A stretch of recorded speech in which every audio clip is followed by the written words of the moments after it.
very fun show. We had the big, there's a big Wii U press conference today. I'm excited to sort of find out more about that when we're covering that later. Yes. This is a weird thing that happened to me. Please I was tell. at Barnes & Noble. I went to, and I hate... Today? This was a couple of days ago. Okay. I hate using public restrooms. So I go in, but I have to go. And it's like, so it's 4 urinals.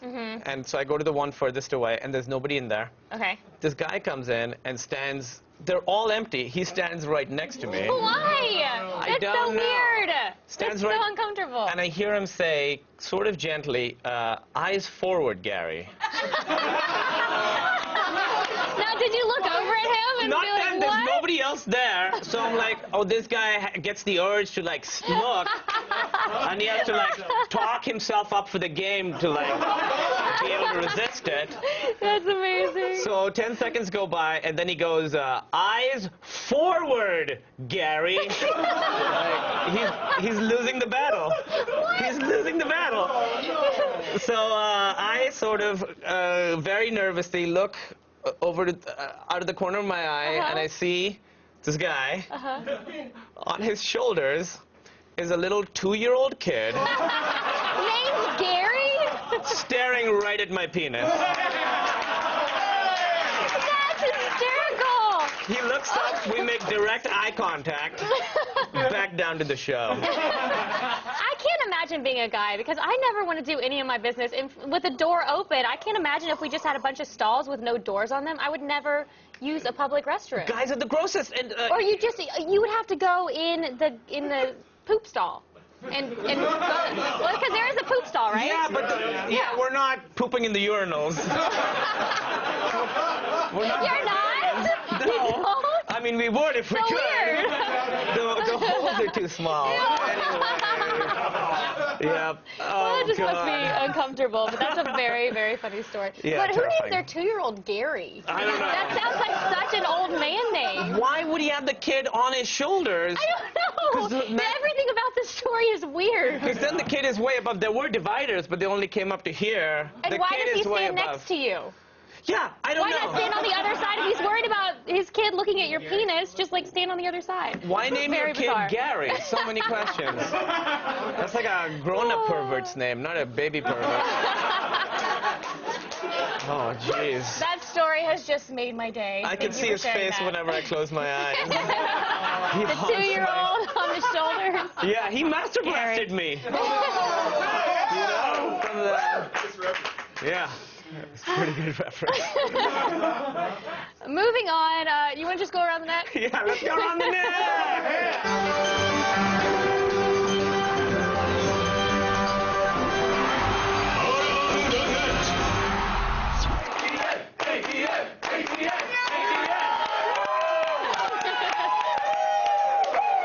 Eyes forward, Gary. So good. Eyes forward, Gary. All right, today we have a very special Around the Net for you. It is a celebration of an internet hero. Oh, who died? No, thankfully, no one yet. Okay. But if this lady keeps eating weird stuff on YouTube, her stomach might not survive. America, please meet Glozell.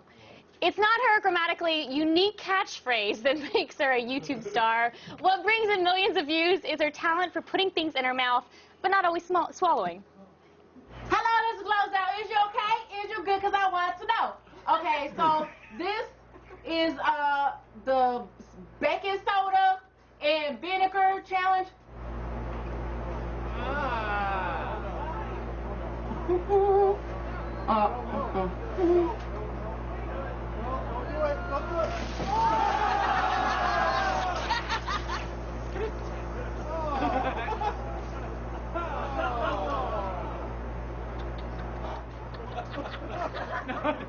Sorry.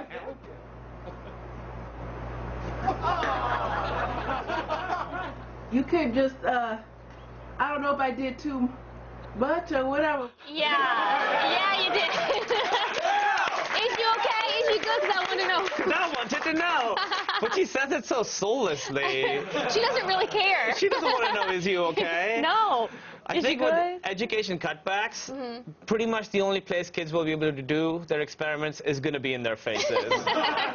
They should. You don't No need more beakers? Oh, Yeah. yeah. Glozell survived. You can do it. Yeah. Have you ever done that? Is you okay? In my mouth? No, not in your mouth. Just in school. No, Did you do that? my big one was the, what's the one where the CO2 happens and it's a balloon? Volcano? No, I have not no idea. volcano. It's like a baking soda and something else. Yeah. That's interesting. It's real interesting. I was not good at science. That's why I'm here. I'm not a chemist on the side. Okay, so we have some more videos from Glozell. A lot of Glozell's videos are inspired by requests from our many, many online fans, which is why bath time for Glozell is a little different than it is for other people. I'm gonna do my cereal Olympics.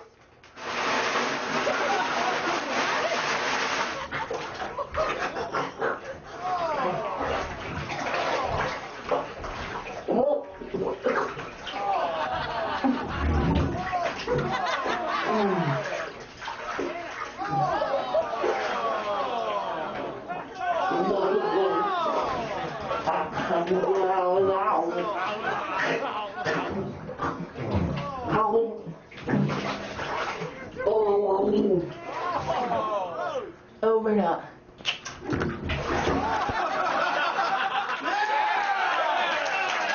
Oh, this woman! You're a Hysterical. concern. We have Glozell. Yes. That freaks me out so much. I love Fruit Loops. Love, love, love. But I don't think I could ever eat them again after seeing that because... They're all like stuck on her butt. Did you see? Yes, they're all over her butt. That and also, do you think her bathtub was clean before she did that? Because I'm just imagining like soap scum with the milk and the Fruit Loops and it's... And the pubes. Ew! I didn't even think of that! teeth? In your teeth! Now, is that also like your flossing fear? Does this tie into that? Pubes in your teeth? Yeah. That's way worse than my flossing fear. That's like the worst thing you could imagine. I think that's a Why good did you make me way. think of that? I think a good way of like measuring how big someone's behind is how many Fruit Loops could fit on it. You don't want to be in the thousands. She's amazing, Glozell. Is you okay? Is you good? Because I wanted to know.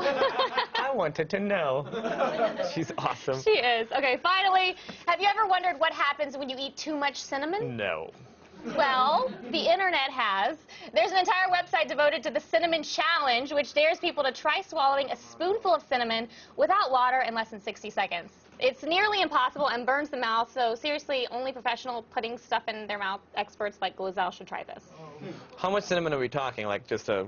Well, usually it's only a teaspoon, but Glozell is a force that cannot be stopped. So 150 billion people have been asking me to do the cinnamon challenge.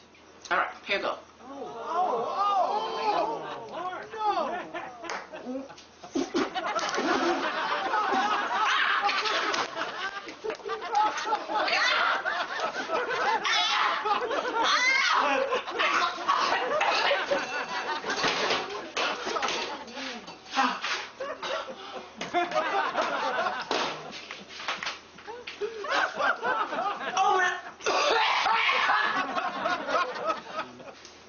Over and out.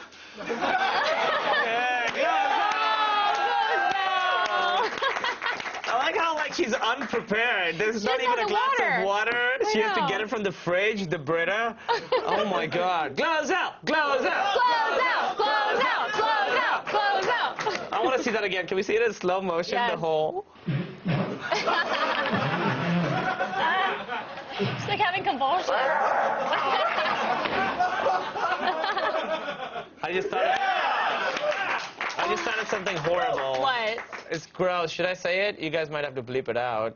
Should I? All right. Say it! Say it! All right. When Come I was on. about like 13, or when I was 12, I decided I was home alone. My parents were away. I was like, I'm gonna see how many times today I can take myself to dinner. And by the 8th time, that's what it looked like. Is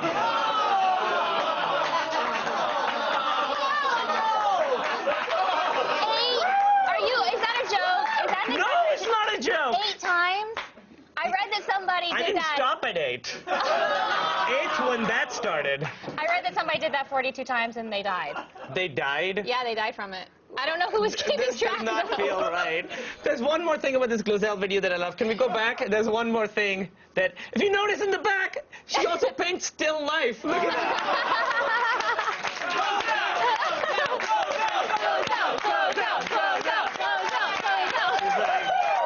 And there you have Glozell.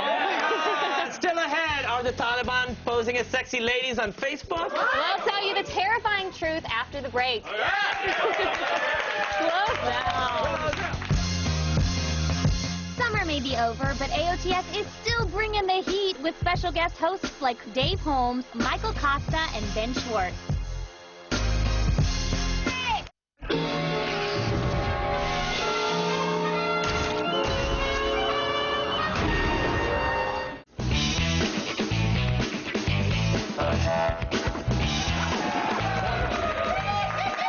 Welcome back. I have an important announcement for you. The next time a sexy lady friends you on Facebook, be careful. She might be a terrorist trying to kill you.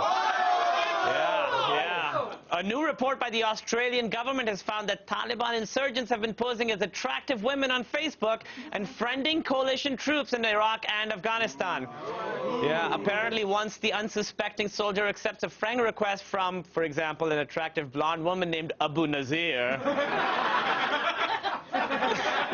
the insurgents will use a soldier's geotagged picture to target mortar strikes, like the one used in 2007 to destroy 4 parked unmanned Apache helicopters in Iraq. So Army guys, when that sultry bikini girl who randomly friended you on Facebook starts asking questions like, hey hot guy, how many enlisted men are stationed at your forward operating base? What kind of artillery do they have? Or can you take some sexy geotagged pics of your commanding officer and his travel itinerary? Be careful, that lady might be a bearded dude in Kabul. You guys looking for something to do this weekend? Yeah! Well, grab a shovel and start digging, stupid! Archaeologists in the UK claim they found the bones of Richard III buried underneath a church in London, since the bones match his rumored hunchback and clubfoot and show the body died in battle. No sh**. Why is that the guy they're sending out? Clubfoot guy, send him out. They'll laugh, and then we'll win.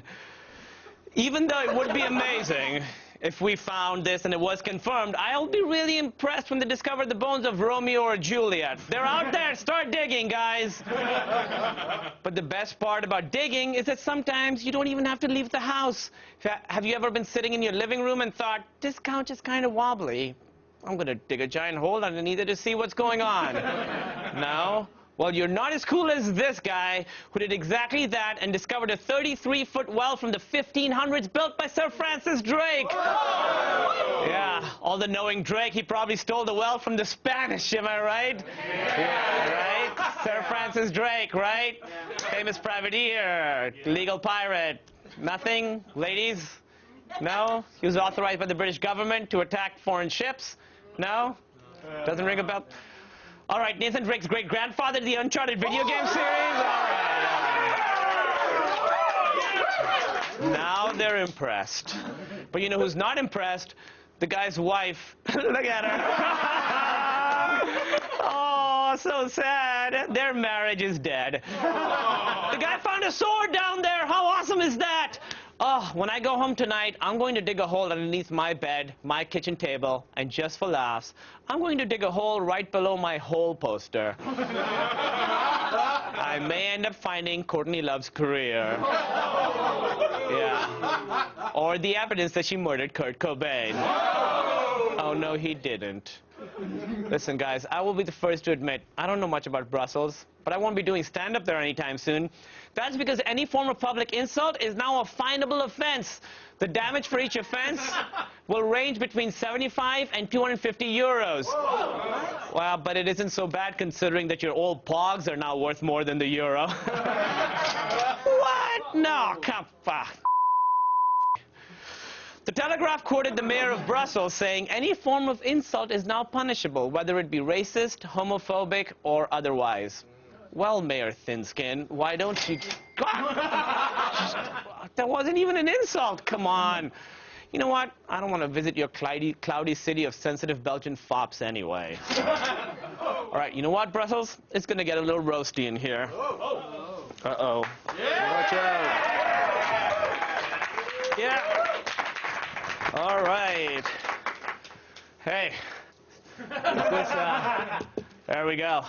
Hey, to prepare for today, I searched for Brussels, and Google asked if I wanted to kill myself. We're just having fun tonight, and Brussels is being such a great sport. Such an exciting city, right, guys? Yeah, you know what I heard is Whitney Houston didn't die. She just moved to Brussels. You can understand the confusion. Every year, Brussels spends millions trying to fix up its ancient, famous landmarks. That's just Van Damme's face. Seriously, Van Damme, you're the face of Brussels, and it doesn't look a day past medieval. Is this on? All right, Brussels. That wouldn't penetrate him with Liechtenstein's tiny penis. I see Lisa Lampanelli is here today. Nice to see you, let's say. I will say that Belgium has a problem with racial diversity. I've seen more black guys inside Lisa Lampanelli. She prefers black people sexually. Seriously, Brussels, thanks for the chocolate. You're tops. Still ahead, today Nintendo announced a price and release dates for its new Wii U. We'll find out all about it after the break.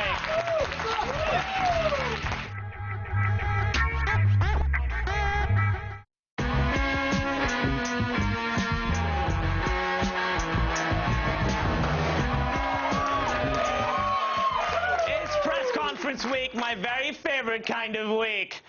Today, Nintendo dropped some knowledge on the upcoming launch of the Wii U to explain whether or not it's going to rock your world. Here's senior editor for Forbes, David Ewalt.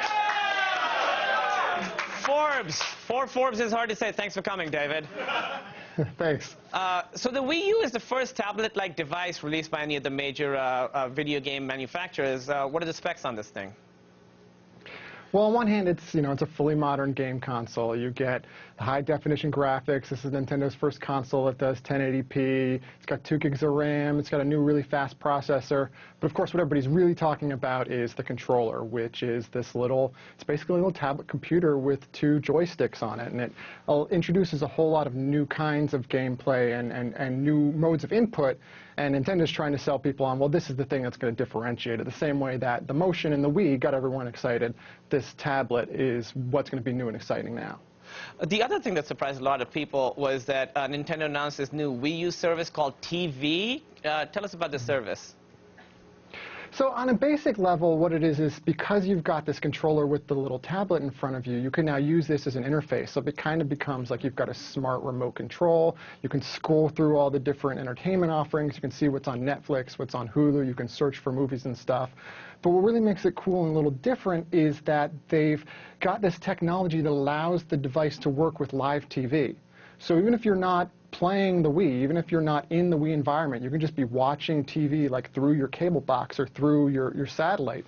And the Wii controller becomes like a program guide. It tells you information about what you're watching. If you're watching sports, it can give you like recent plays. It can show you, who's on what base. So it really gives you all this extra information about live TV. All that sounds awesome, but people want to get this for the gaming. How are the launch titles looking? Well, this is one of the areas where Nintendo's being a little squirrely. I mean, they said this morning that there are 50 launch titles, but what they're doing is they're saying this is a launch window. It actually goes all the way until March. 6 months. So all we really, right? All we really know right now is that the new Super Mario Brothers and Nintendo Land are definitely launch titles. Other stuff comes sometimes after, like Assassin's Creed 3 and Mass Effect 3 and Pikmin 3, lots of games with 3 in them. Those all come maybe a day after, maybe at launch, maybe not until March. I mean, that's 6 months. That's a long time. What Nintendo's been focusing on with the Wii had been sort of the more casual market, while Sony and Microsoft have been focusing on the hardcore market. Where in the spectrum do you think the Wii U falls between casual and hardcore gamers? Well, Nintendo definitely wants to get back a big chunk of that hardcore market. I mean, now finally they've got HD graphics, so you see games like, the new Call of Duty is going to come out on the Wii, and a lot of AAA titles next year are going to come out for Wii at the same time as they do for Xbox and PlayStation. So that's part of it. But what got them here, and the big success of the Wii, was based on families, was based on new users, was based on casuals. So that's still their bread and butter, and that's really what's going to drive the overall success of this console. Now, a lot of these companies are doing the sort of second screen experience. Xbox has the smart glass technology. Wii U, as you said, has basically a tablet computer in your hand. Is this just a fad, or do you really see it changing the gaming experience? Does it bring anything to the experience? Yeah, I think it does, and it's hard to talk about. It's one of these things where everyone I know who's actually tried the Wii U has been like, oh, okay, I get it now. Because one of the things that's really interesting about it is not just having extra info on this screen, not just, oh, I've got a map, but when you're doing multiplayer games, and suddenly you and your friends are sitting on the couch, but they're looking at the TV, you're looking at the controller, and you've got very different information in front of you. You're kind of playing different games, so you get these weird asynchronous experiences, they call them, where you're doing different things in the same game. So it's like we could be playing a driving game. You're driving. You're seeing on this TV screen out the front windshield of the car. I'm playing the passenger, and I've got the little controller. I can be looking out windows. I can look out the back window. I can be shooting pedestrians on the side of the street. We're having totally different experiences in the same game, and that is pretty cool. That's interesting. I saw the preview for the new Super Mario Brothers game, and while it looked good, it looked like something that could have been possible on the Wii. Do you know how the second screen enhances that experience? Is it just sort of a split-screen play on two separate screens?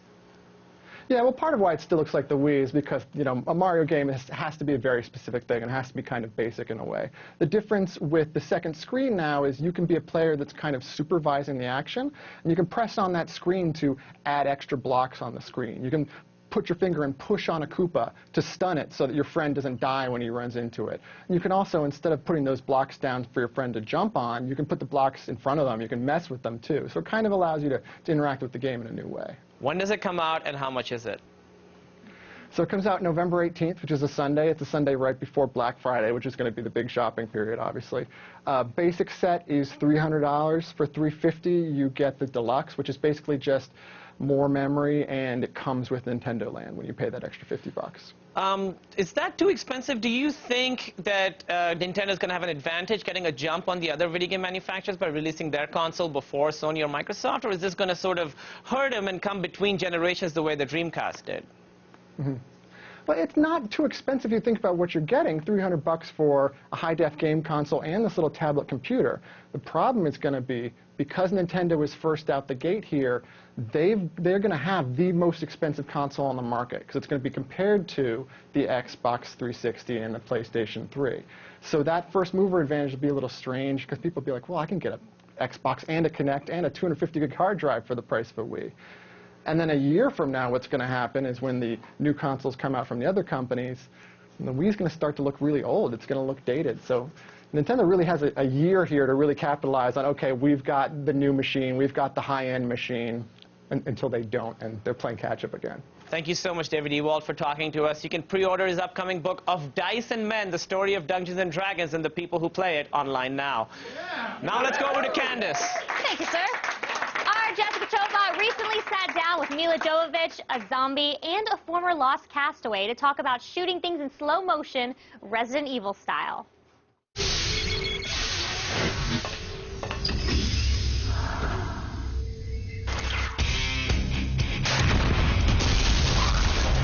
What's worse than being chased by hundreds of flesh-eating zombies? How about being chased by flesh-eating zombies with guns? Against impossible odds, Alice is back in Resident Evil Redemption, and this time she's taking the fight to the Umbrella Corporation in their underground city of clones. You're in the prime Umbrella vicinity, belly of the beast.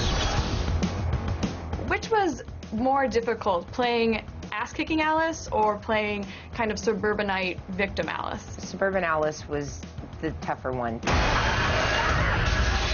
To be the victim, to have to be running away and screaming and terrified and taking care of a child. What the hell's wrong with you? I'm sorry. Oh my God, I was exhausted.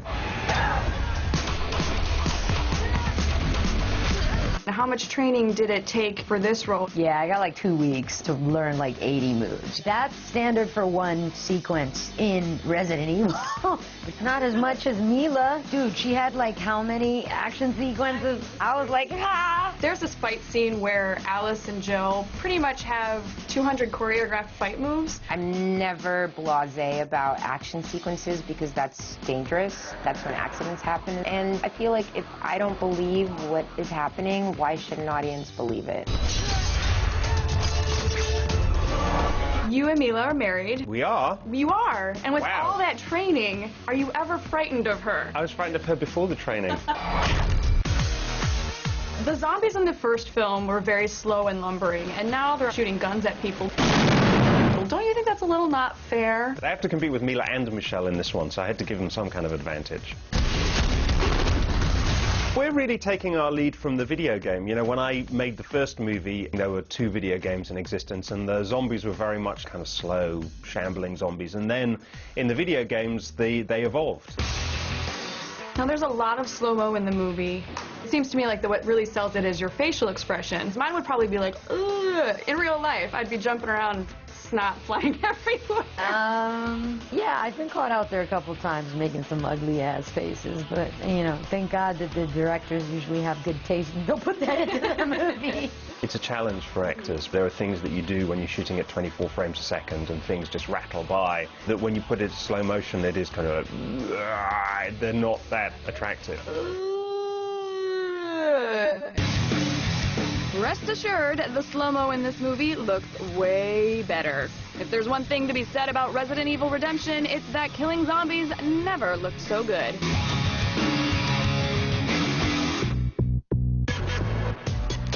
All the news you need to know. It's Thursday, September 13th, and here are your top stories. First up, watch out. Microsoft has discovered that some new Windows-based laptops are being made with built-in malware. Yes, the news broke today after court documents leaked some info on an investigation Microsoft is waging with Chinese manufacturers. Researchers uncovered the issue while looking into counterfeit software sales in China. They powered up a new out-of-the-box laptop, and it started taking on a life of its own. Apparently, a virus hidden in its hard drive triggered the thing to search across the internet for another computer. They discovered this is all a part of an illegal global network that can attack websites, steal your personal data, and rob your bank account. Now, of course, Microsoft is taking this very seriously and immediately started testing more new computers. The results were a little terrifying. Based on their tests, it seems this malware is in about 1 in 5 Windows-using laptops made in China.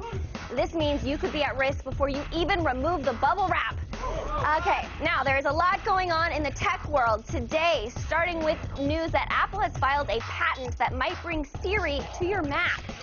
Now, it is just a patent right now, so we don't know when or if this might happen for sure, but it shows that Apple is seriously considering it. Next, iPhone users who have either Verizon or Sprint data plans received a bit of good news today. Both companies announced they will allow FaceTime to be used over their cell networks at no extra charge. Yes, since its launch, FaceTime has been limited to Wi-Fi, but when iOS 6 is released next week, it'll allow connections to be made using a carrier's network. Sadly, in the least shocking news ever, AT&T customers are getting screwed and will have to pay more for an upgraded plan if they want to use the feature. And lastly, Microsoft is working on an ambitious new technology that would make virtual gaming a reality.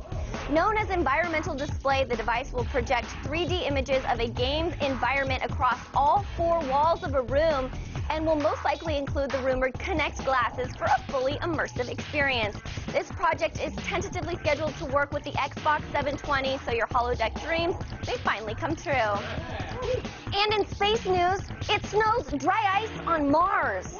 Yes! NASA's Mars Reconnaissance Orbiter made the discovery after detecting carbon dioxide snow clouds around the planet's south pole. This is so freaking cool. Okay, you know how on Earth we generally need temperatures to be 32 degrees Fahrenheit or lower for snow to accumulate, right?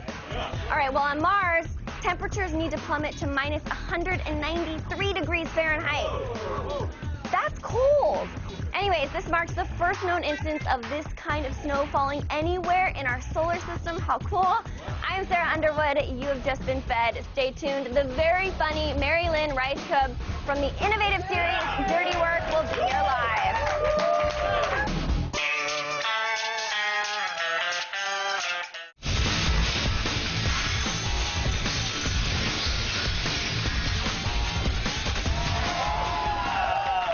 Cleaning up after Jack Bauer, easy. Cleaning up after murders, tougher. Help me put him in the van. Sure. Oh my God. Hurry up, what we did have you to go. do? What are you doing? What are you doing? It's Dickren. So wake him up. You know what? I'm sick of him dragging us down, okay? I can't do it anymore. Hello, Dickren? Pete? It's Roxy. Who the is this? Roxy. Roxy. The one with the No, the other one. Listen, Pete fell asleep again, and as much as I hate to say this, I think we're going to have to consider a change in management. I mean, Michelle and I have been concerned for quite some time now. Don't drag me into this. There have been mistakes made, a lot of dangerous errors, and, you know, he pops pills just to stay awake, so it's just, it doesn't work. Please welcome Marilyn Rice Cooke! Congratulations on Dirty Work being nominated for an Emmy. I know. That's amazing. Can you believe that? What's the category? Oh, yeah. Just a bunch of A's in a row. Yeah. 13 A's. Yes. It's like interactive. That's interactive things that you use different stuff. Well, I hope you win. That's a big trophy. Yeah. So the show is about people who clean up after crime scenes, and this is like a real thing. Yeah, Like, everyone's had that job, right? no, I don't know what I've been doing with my You time. can't really be in show business unless you've had the odd job of cleaning up after crime scenes. Maybe that's why I'm It's not. kind of like waiter, waitress, cleaning up after crime scenes. That's gonna blah, be blah, blah. Well, you know the regular stuff. Yeah, the regular stuff. You have played the same kind of part in another movie, Sunshine Cleaners. Well, I played a phlebotomist in that movie. What does that do? What does a phlebotomist do? What does that do? What does that do? What does that thing do? A person who takes your blood.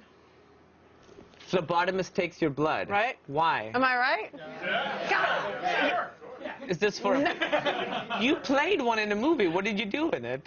I took people's blood. Okay. It was Emily Blunt. You took Emily Blunt's blood? Yeah. Oh my God. And what we a made out job. with each other. Oh, you get the blood out, get Actually, them that's woozy. hot gossip because that did not make it in the film. It was such a hot side story that they had to leave it on the cutting room floor. How long was the movie that they left that out? Tell me about it. Yeah. Oh my God. Now this show. I think I played a phlebotomist, but You're going back I thought on she had a everything. crush on me. Yeah, no, but that show was her and Amy Adams were the girls that started a job cleaning after crime scenes because they needed money. And this one, I finally got to be the person to clean up after crime scenes. How desperate do you have to be where you're like, you know what? I think I know a pretty good thing I can do to make money. I'll just get murder victims. That's what I love about it because I relate to those type of people that are, you know, on the fringe. The fringes of I society. could see myself having a job that starts at midnight and ends at 6 a.m. and just, you know, you don't have to talk to anybody. People leave you alone. Oh, yeah. You're when you making tell the them- world better. You're cleaning up after a horrible situation. I admire it. And I Would you stand do- behind it. No, would you do that? You would do that. No, never. The show is interactive. I was watching it, and you could listen to people's voicemails. You could get texts from people. You could listen to people's band CDs and stuff. How is that come about? Like, how is acting when you have all this interactive stuff going around? Does that affect your process? It's pretty wild. When I first read the script, I didn't know what the F was going on because there were so many technical things that you can cut away to, and like you said, people texting in, the characters can call you, and I've never read anything like it. Plus, all the characters are really grounded and hilarious, and it essentially, the backdrop is cleaning up these murders, and it's all the characters kind of busting each other's chops, and I just kind of fell in love with it. And all that technical stuff, they really pulled it off flawlessly, because when I read it, I was like, how is this going to work? It's going to be super clunky, but hence the Emmy nomination. Nailed it. guys nailed it. Because, yeah, a lot of shows have tried to do this interactive, immersive sort of thing, but you guys have been the most successful. What is it about your show that makes it so successful compared to other, like, failed attempts? I don't really know, because I just showed up and did the acting part of it. And then, you know, I maybe acted in some of the, you know, like my character would have, I was freaking out because, well, I don't want to ruin it because you should really watch it. You know the one episode where the... Uh-huh. I don't know what you're talking about. And then you watched them, right? I didn't watch all of them. Oh, I gotta go. Anyway, my character's freaking out about something, and I'm trying to save face, but you hear my inner monologue. Like, you can click on something, you can hear what's really going on in my head. So we had to act all those extra parts. Oh, no. I saw something like that, so you just kind of have to sit there like... Yeah, I was talking about...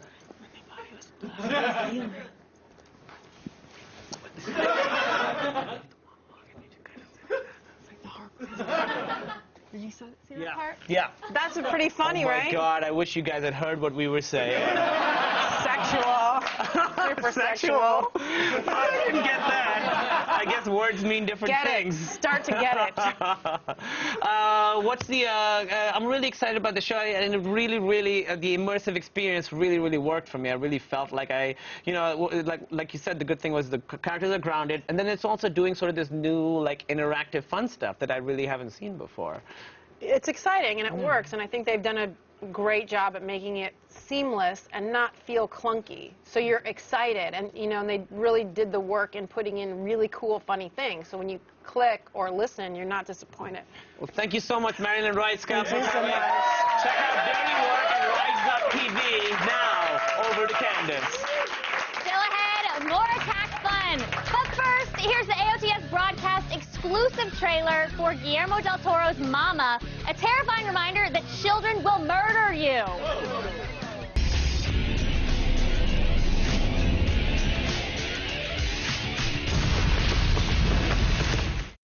On the next attack of the show, funny man Dave Holmes is here to take over as co-host for the week.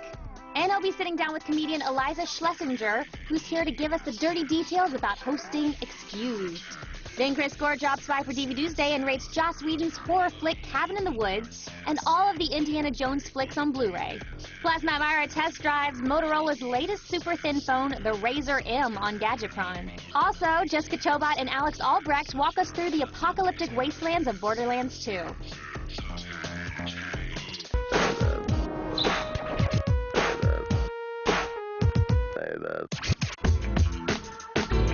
With fall just around the corner, it's time to upgrade your footwear. And what better way than with these awesome kicks?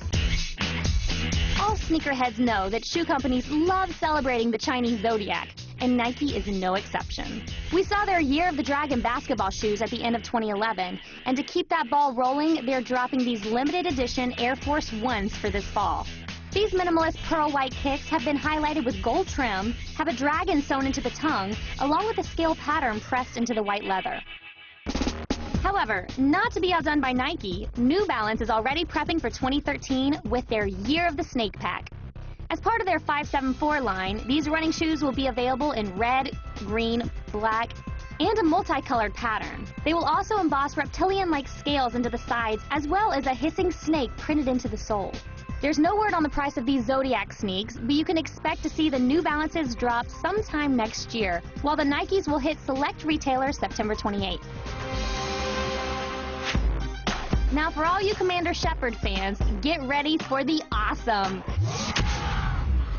Because BioWare has teamed up with Tweak Footwear to create a limited edition line of Mass Effect sneaks. Based on the classic N7 armor worn by Shepard & Company, these low tops are made of black suede and leather, gray mesh, and have a white sole highlighted with red trim. They have then been topped off with the symbol for the Spectre pressed into the tongue and the N7 logo printed on the back and side of the shoe. But bear in mind, these video game sneakers have been limited to only 2,000 pairs. Check these kicks out over at BioWareStore.com for 85 bones. And finally, we see a lot of shoes in sneakerheads, but none so outrageous as these. And we don't mean the design. Priced for whom we can only assume is some sort of hipster 1%er, here are these all-star style Christian Louboutin sneakers. They've got all types of designs. From a flannel body with spikes on the toes, to this flashy all-gold style. And of course, what closet could be complete without a pair of crystal-encrusted high tops? Or these motherboard-style kicks, appropriately called the Lewis Geek. But for as cool as all the sneaks are, you might need to dip into your 401k. These kicks range from $800 to $3,000. Yes, $3,000 for a pair of sneakers. If you want to check them out, head on over to ChristianLouboutin.com. The Chinese Zodiac, Mass Effect, and high-priced high tops? Well, it's good to know that sneakers know no boundaries. Hey, Kumail! Where and when can people see you perform live? All right, I'm recording my Comedy Central special and album at the Moody Theater in Austin, Texas, October 24th. Yay! Email Kumail at theblacklistnyc.com for tickets. They're totally free. Totally free. Free? Yeah. It's better than free. It's free 99 with a 99-cent rebate. Let's go to the Twitter wall real quick. D.E. Walt. Another fun AOTS, but don't think I sold Kumail on the merits of Wii U. Doesn't help that I feel stupid every time I say Wii U out loud. It is. And you know what? Wii U sounds like P.U. Like P.U. Not does, sold. but Not with a on W. board. I'm not convinced. I'm not going to buy it. All right. Thanks to our guests, Mary Lynn Reiska, Matt Myra. Oh, Matt Myra I don't didn't come remember on. him. He got floated. Never mind. Take back the Matt Myra.